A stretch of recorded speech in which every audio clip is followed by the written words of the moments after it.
돈이 보이는 주식, 네. 돈이 보이는 주식의 역사가 돈이 보일 리가 없다는 생각 원래 하고 있었고요. 네, 이제 책 판매를 위해서 당연히 그 제목은 붙었을 거고요. 그걸 보고 돈을 기대했으면 이제 좀 뭔가, 뭐랄까, 이렇게 출판사의 의도에 이제 뭐 충실한 분이라 그럴까요? 그런 생각이 들었고, 지금 우리가 하는 큰 테마는 코리아 디스카운트 자본시장의 연장으로 좀 이거를 하고 있고요. 그리고 그렇게 생각하는 이유는, 저는 이제 뭐 몇 차례는 우리 스터디하면서 얘기했던 얘기인데, 경제발전 초창기에는 뭐 국가가 주도한다든가 아니면 뭐 재벌이 주도한다든가 이런 경향이 있었는데 우리나라가 그 국가주도 경제성장이라는 말에는 방법론이 보조금과 세제 혜택인데 보조금과 세제 혜택은 뭐가 미래의 발전 산업이라는 걸 알고 있다라는 걸 가정하는 거야. 그래야지 거기다 보조금을 더 많이 주고 세제 혜택을 더 많이 줘야지 발전하는 건데 근데 우리나라가 일정 단계 지금 약간 선진국 경제가 되고 뭐가 미래 산업인지를 정부도 모르고 아무도 모른다고 봐야 돼요. 엔비디아라는 비디오 이 GPU 만드는 회사가 이렇게 갑자기 글로벌 시총 1위가 될지는 아무도 몰랐다고 봐야 되거든요. 그래서 경제가 약간 선진국 경제 비슷하게 된 다음에는 도대체 미래 산업인지를 알 수 있는 방법이 뭐냐? 그거가 자본시장이라는 거야. 자본시장에 돈 놓고 돈 먹기의 집단지성. 돈 놓고 돈 먹기의 집단지성이 자본시장인데 자본시장이 판단해서 어떨 때는 애플이 확 뜨는 거고 어떨 때는 테슬라가 확 뜨는 거고 어떨 때는 엔비디아가 확 뜨는 거거든요. 그래서 저는 한국이 그동안은 약간 이제 국가라든가 재벌이라든가 이런 게 역할을 했다라면 지금은 경제 발전의 다음 단계로 넘어가려면 자본시장이 되게 중요한데 자본시장에서 제가 우리 신성장학과 스터디하는 단톡방에는 지금 몇 개 그래프를 올렸는데 그 중에 하나가 그냥 맨 처음에 올린 그래프를 보면 아까 우리 이제 건주 씨가 말한 거기도 한데 주가 장부가 비율 영향 요인의 상대적 설명력이라는 그래프를 올린 게 있어요. 이게 코리아 디스카운트 이거 자본시장 연구원의 보고서에 있는 거거든요. 자본시장 연구원의 코리아 디스카운트 원인 분석한 건데 이 우리나라가 왜 그 주가가 상대적으로 적냐? 이 자본시장 연구원의 분석에 의하면 주주 환원이 적은 거. 주주 환원은 그냥 논리적으로 두 가지밖에 없어요. 배당이랑 자사주 매입을 통한 소각.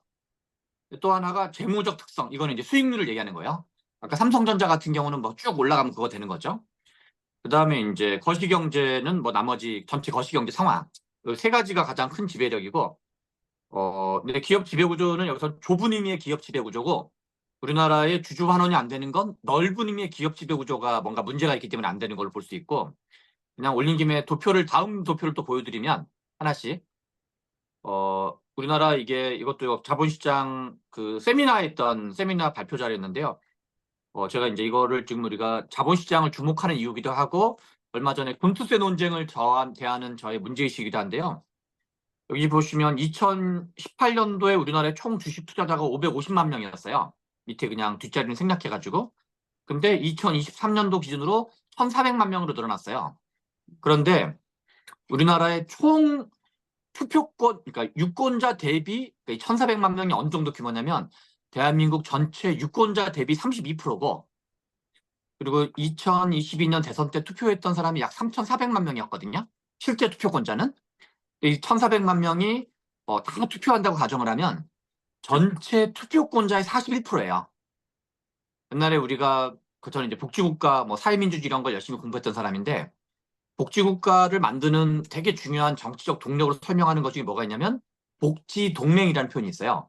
복지동맹이 뭐냐면 복지정책을 매개로 하는 유권자 다수파 동맹을 복지동맹이라 그러는데 유럽의 선진 자본주의 국가들이 60년대, 70년대까지도 노동자 계급의 숫자는 40%를 넘는 나라가 많진 않았어요.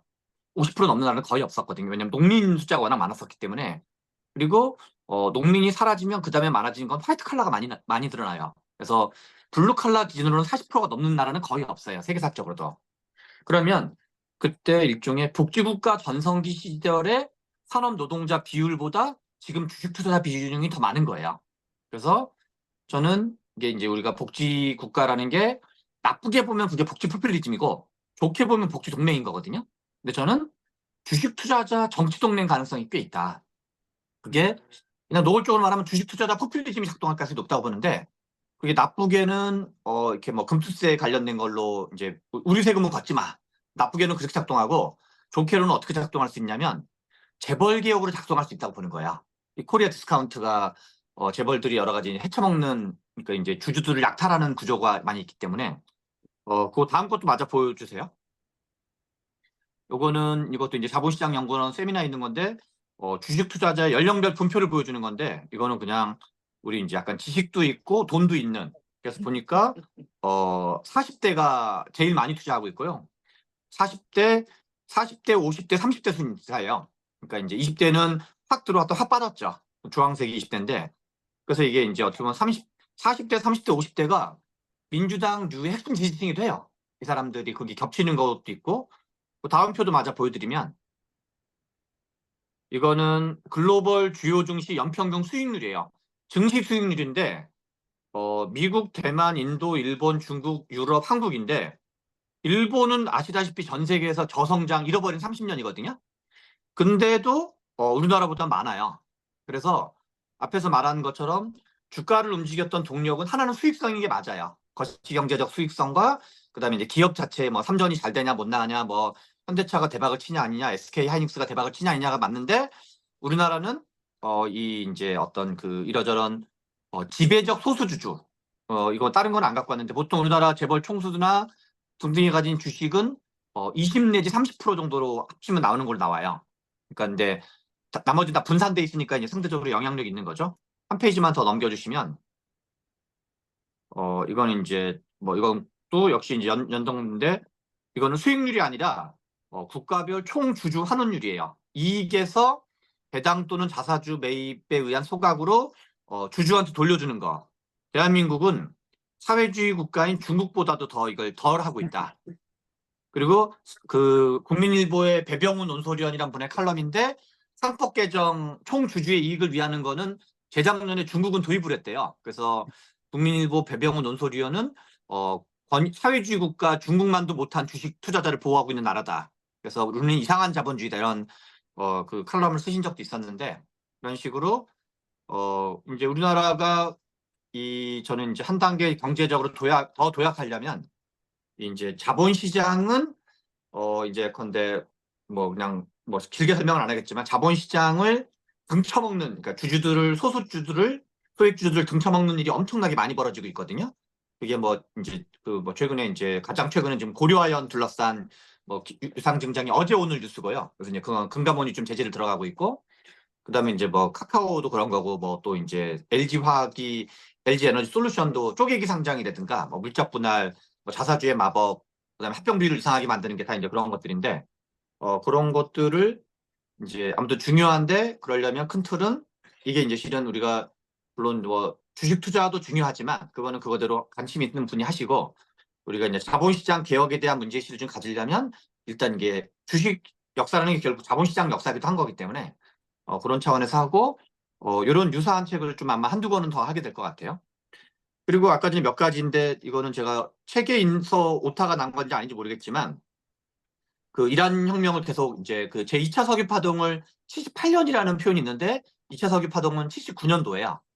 2차 석유 파동이 벌어진 이유는 이 1차 석유 파동은 중동 전쟁 때문에 벌어지고 2차 석유 파동은 이란 혁명, 이슬람 혁명 때문에 벌어진 건데 해교 혁명, 이슬람 혁명 같은 말이죠. 그래서 그게 호메이니가 집권하는 게 79년 2월이고 그다음에 이제 그 샤 왕조가 이제 철수하는 게 79년 1월 달이었거든요. 1월 2월이 벌어져서 79년도에 이제 그리고 저기 뭐 이제 그 미 대사 이제 인질 사건 같은 거는 이제 그 다음이어가지고 그래서 2차 석유 파동이 78년이라고 하는 건 사실이 아니다.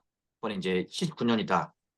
그리고 또 하나는 그 화폐 아까 통화개혁 얘기를 이제 이분은 주식 쪽을 하시는 분이고 경제사를 하셨던 분은 아니어가지고 2차 통화개혁은 62년도에 박정희 대통령이 한 건데 우리나라에서 그 이제 박정희 대통령이 했던 경제 정책이 있고 그 전에 또 하나의 주류적인 경제 노선은 진보가 오랫동안 주장했던 민족 경제론이라는 거였어요. 민족 경제론의 모델은 대표적인 나라는 인도였어요. 저희가 이제 나중에 머지않아서 이제 인도 경제사도 한번 해보려고 그러는데요. 인도가 약간 이제 사회주의 약간 성향의 그걸 했었는데 그 영향을 박정희 대통령이 5.16 쿠데타를 한 다음에 초창기 참모들은 민족경제론자들이었어요. 민족경제론자들에서 통화개혁을 매개로 해서 돈을 바꿀 때 강제로 채권을 사도록 할 의도였던 거야. 통화개혁의 목표는 기간산업 육성이었어요. 그 통화개혁을 매개로 해가지고 어떻게 보면 다분히 이제 약간 제3세계 좌파 정권들, 아니 민족주의 좌파라 그럴까요? 그런 민족주의 좌파 정권이 하는 방식을 박정희가 62년도에 도입을 해요. 그것 때문에 한 게 통화개혁이에요. 그랬더니 경제가 아주 그냥 작살이 나요. 경제도 작살이하고 또 미국도 이제 그 제동을 걸어요. 왜냐하면 그때 우리나라 전체 경제의 거의 50%가 원조 경제였거든요. 그리고 국방비의 대부분을 다 미국 원조로 채우고 있었기 때문에 미국이 너네 제정신이냐 하면서 이제 태클을 걸고, 그리고 이건희 같은 사람, 이병철 씨는 되게 멋있는 사람인데, 이병철 씨는 그때도 소신 발언해요. 그런 거 하면 안 된다. 그러니까 그때는 민정 이양하지 않고 그냥 군부 정권일 때요. 지금 어떻게 보면 이제 아무튼 뭐 그런데 이제 소신 발언을 해서 박정희가 그거를 1년 동안 있다가 경제가 다 엉망되고 수출도 작살나고 등등 해서 그거를 접어요. 접은 다음에 어떻게 하지 하고 저희가 쿠데타는 했지만 명분이 필요하니까 하다가 나중에 발견하게 되는 게 수출이에요. 수출이 이러저런 이유로 이제 성과가 올라가면서 그래서 이제 그 통화개혁은 이제 통화적인 목표는 부차적인 거였고, 주로는 이제 그 기간 산업에 필요한 기간 산업 국유화에 준하는 어떤 기간 산업 중화학공업 육성을 위한 그 이제 강제 민간 자본을 강제로 뺏기 위한 이제 실은 통화개혁 한전을 매기로 뺏으려고 그랬던 거였었고요.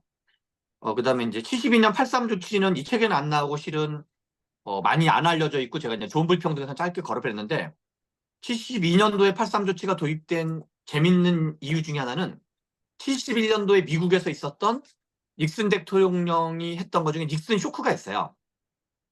닉슨 쇼크는 두 종류의 닉슨 쇼크가 있는데 71년 8월에 금태환 정지를 한 닉슨 쇼크가 있고 72년 1월 2월에 중국 방문한 닉슨 쇼크가 있거든요. 이거는 경제 버전 닉슨 쇼크고 이거는 외교 버전 닉슨 쇼크였는데 71년도에 금태환 정지를 하면서 무슨 일이 벌어지냐면 우리 이제 금리 같은 게 폭등을 해요. 전 세계 금융시장이 불안하니까. 전 세계 미국에서 금리가 폭등하니까 어떤 일이 벌어지냐면 당시 우리나라 같은 제3세계 국가들은 이게 출렁출렁 거리는 거거든요. 돈을 빌려온 게 있기 때문에. 그래서 우리나라 재벌 대기업들이 돈을 빌려온 출처가 두 개였어요. 하나는 차관을 가지고 온 게 있었고 해외에서, 또 하나는 사채를 빌린 게 있었는데 이 차관을 못 갚는 건 국가 모라토리엄 같은 거고 기업이 사라지는 거거든요. 그래서 차관을 못 갚는 거랑 명동 사채를 못 갚는 거 두 개가 걸려 있는데 박정희가 그 얘기를 듣고 명동 사채를 동결시켜 버린 거죠. 그래서 실제로는 83 조치조차도 일종의 이제 우리가 당시는 부채 비율이 매우 높은 나라였던 건데, 그리고 금리도 그러니까 경제 발전 단계가 낮으니까, 그래서 일종의 차입형 의존 경제.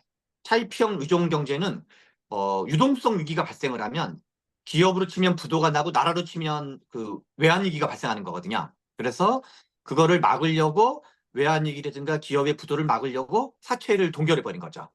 그래서 차입 의존형 경제 구조는 독재 국가만 가능하다. 이게 일종의 83 조치의 교훈 중에 하나고, 83 조치를 했을 때 이 자본 조달 시장을 이제 투명화, 약간 건전화하려고 아까 말한 강제로 이제 주식시장을 일으킨 거죠. 그리고 또 하나는 이 책에서는 자세히 나오진 않았던 것 같은데, 우리나라 3조 호황에 대해서 이제 교양 차원에서 얘기를 하면 3조 호황은 이게 이제 몇 년도이냐면 86, 87, 88년도를 3조 호황이고 86, 87, 88년도인데 노동자 대투쟁이라는 게 87, 88, 89, 90, 91까지 벌어지거든요. 그래서 86년부터 86, 87, 88 그 3개년도가 소득이 1년에 임금 인상률이 25%씩 올라가요. 임금 인상률이 25%라는 건 어마어마한 거죠. 그래서 그때 그 영상들도 있는데, 왜 그럼 3조 호황은 86년부터였냐? 그거는 85년도에 플라자 합의가 있었기 때문에 그래요. 85년도에 미국이 일본에 팔을 비틀어 가지고 달러당 260엔 정도 했던 게 1년 정도 지나서 120엔까지 떨어져요. 한 130엔, 120엔까지 떨어지거든요. 그러면 일종의 일본의 수출 경쟁력이 이 1달러의 그러니까 1달러 입장에서는 이제 이제 구매력이 확 줄어드는 거죠. 1달러 입장에서 옛날에는 260엔어치 사다가 120엔어치밖에 못 사니까 일종의 가격이 2배 이상 뛴 걸 의미하는 거거든요. 근데 우리나라랑 일본은 수출 경제 구조가 비슷해가지고 그때 이제 이후에 대박을 치는 게 뭐 포니투를 비롯한 우리나라 자동차 산업이나 그다음에 전자 산업들이 대박을 쳐서 앞에 아까 전에 나왔던 전자산업이 되게 잘 나갔다라는 건 실은 실적 장세였다고 봐야 되는 거죠.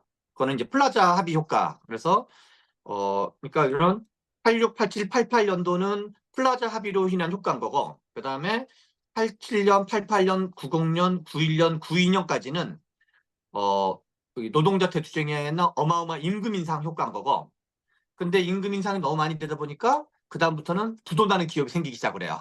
그래서 그리고 이제 노태우 대통령이 그 주택 200만 채를 공급하는 시점이 89년부터거든요. 89년부터 그 당시 이제 총 실제로 공급한 건 230만 채였다 그래요. 더 놀라운 건 당시 대한민국 총 주택이 600만 채가 안 됐어요. 대한민국 총 주택의 3분의 1을 불과 이 3년 만에 공급한 건데, 그때 부동산 위기가 발생한 거 역시도 실적 장세의 부동산 위기였던 거야. 왜냐하면 플라자 3조 호황이랑 노동자 대투쟁으로 노동자들의 소득이 거의 평균적으로 2배가 뛰는 거예요. 1년에 25%씩 뛰면은. 그래서 부동산 가격이 이제 그 우리나라 경제가 너무 좋아져서 소득이 상승하니까 부동산이 폭등해서 이제 부동산 폭등이 벌어진 거, 그걸 이제 노태우가 부동산 200만 채 공급으로 해서 벌어졌다. 그리고 아까 우리 이제 조재순 보좌관님 말씀하신 것 중에 이 책에 있는 기록적 버블이 기록적 추락을 만든다는 거에 저는 대체로 동감하는데, 비트코인은 예외였던 것 같아요. 비트코인은 지금 1억을 돌파했거든요. 하나에. 그때는 몇십 원, 몇백 원 하던 약간 이제 그냥 그 종이 쪼가리로 취급되던 것들이 비트코인은 지금 1억짜리가 되면서 그거에 우리가 올라타지 못한 게 다 이제 좀 이제 그런 게 하나가 있고, 그 다음에 그 나라별로 다른 거는 이제 저는 그냥 우리가 이제 이 노동소득이 있고 자본소득이 있으면 지금 이미 뭐 주식투자가 1,400만 명이기 때문에 우리나라 임금 노동자 숫자가 현재 2천만 명이거든요. 임금 노동자 숫자랑 주식투자 숫자가 크게 다르지 않다, 이렇게 볼 수가 있는데, 그 그냥 주식 시장을 쭉 보면, 저도 뭐 주식 투자를 열심히 하는 사람은 아니지만 떼돈을 버는 거는 실적 장세가 아니라 유동성 장세인 것 같아요. 그래서 코로나 같은 게 벌어지면 다 같이 이제 우리 스터디 모임을 주식 투자 모임으로 확 전환해가지고 언제 들어갈 건지를 봐서 그래서 이 뭐 농지개혁의 뭐 지가증권이라든가 뭐 등등 이런 거 아니면, 그래서 약간 돈 놓고 돈 먹기를 하는 거는 이제 물론 물릴 가능성은 있는 거죠. 이제 물론 적당히 여유자금 범위 안에서 써야 될 텐데, 아니면 이제 뭐 안 되는 거니까. 그래서 우리 그 스터디 멤버 중에는 제가 보기에는 민지용 비서관이랑 그 황동미 선생님이 가장 주식 투자를 잘하는 걸로 제가 알고 있어가지고 그 펀드를 뭐 민지용 황동미 펀드 같은 걸 만들어서 한번 해보는 게 가장 그나마 좀 낫지 않나라는 생각입니다. 이상입니다.